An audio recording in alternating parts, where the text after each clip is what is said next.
Magandang umaga po mga giliw kong tagapakinig sa ating channel Ateista ng Pilipinas. Kumusta na po kayo? Ako po ay si Ation at ito po ang ating podcast, ang boses ng mga Pinoy atheist sa buong mundo.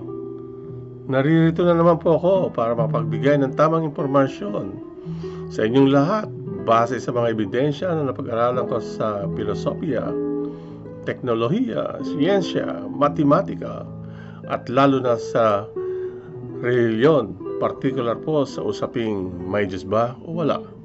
Ang ideya na lumikha ng suliranin at sumisira ng ating buhay at bansa.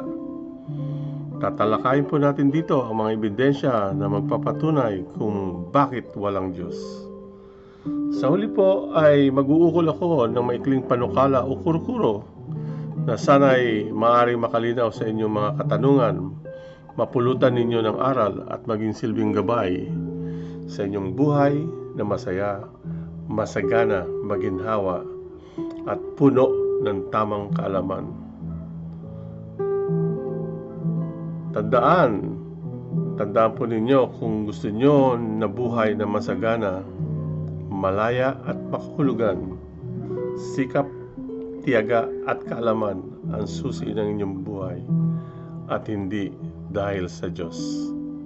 Ito po ulit ang inyong Kuya Tion na nagpapasalamat sa inyong pakikinig. Mabuhay po kayong lahat.